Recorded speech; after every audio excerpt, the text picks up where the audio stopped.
নমস্কার বন্ধুরা, recruitment update YouTube চ্যানেলে সকলকে স্বাগত জানিয়ে আজকে 22/6/2024 পশ্চিমবঙ্গের সমস্ত স্কুলের শিক্ষক ও শিক্ষাকর্মীদের জন্য যে উচ্চশ্রী পোর্টাল চালু করেছিল পশ্চিমবঙ্গ সরকার শিক্ষক মহাশয় শিক্ষক শিক্ষাকর্মীদের ট্রান্সফার নিয়ে।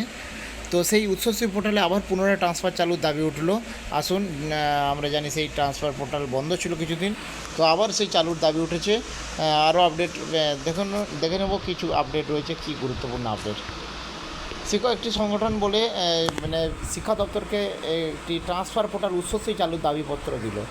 স্কুল স্তরে শিক্ষক শিক্ষাকর্মীদের জেনারেল মিউচুয়াল ট্রান্সফারের জন্য উচ্চশ্রী পোর্টাল তৈরি করা হয়েছিল প্রশাসনের তরফ থেকে এবং স্কুল শিক্ষা দপ্তরের এই স্কুল সার্ভিস কমিশনের নিয়োগ সংক্রান্ত কারণ দেখিয়ে দীর্ঘদিন ধরে এই প্রক্রিয়া বন্ধ রাখা হয়েছে বলে জানিয়েছে একাংশের শিক্ষকরা, এবং 2 বছর ধরে ট্রান্সফার প্রক্রিয়া বন্ধ রয়েছে পোর্টালটিতে।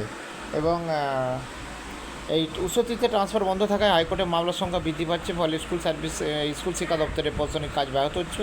শিক্ষক সংগঠনের সম্পাদক বলেন যে রাজ্যের শিক্ষক শিক্ষাকর্মীরা যাতে বাড়ির কাছে ট্রান্সফার পান সেই জন্য উচ্চশিক্ষা ট্রান্সফার চালু করা হয়েছিল, কিন্তু হঠাৎ করে নীতি সংশোধন না করে কিছু কারণ দেখিয়ে বন্ধ করে দেওয়া হয় জেনারেল মিউচুয়াল ট্রান্সফারের অনলাইন পোর্টালটি।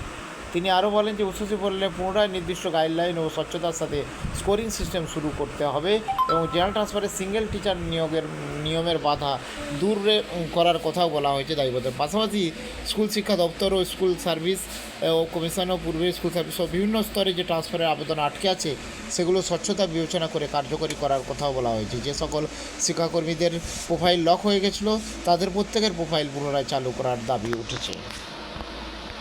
তো দেখা যাক কবে পশ্চিমবঙ্গ সরকার আবার এই উচ্চশ্রী পোর্টাল চালু করে, যাতে শিক্ষক ও শিক্ষাকর্মীরা আবার বাড়ির কাছে ট্রান্সফারের সুযোগ পায় যারা অনেক দূরে চাকরি করছে। এর ফলে তারাও যেমন সুবিধা পাবে তেমনি স্কুলেও বেশি করে সময় দিতে পারবে। তো যা আরও আপডেট অবশ্যই শেয়ার করবো, সঙ্গে থাকবেন এবং চ্যানেলটা সাবস্ক্রাইব করে নেবেন। ধন্যবাদ।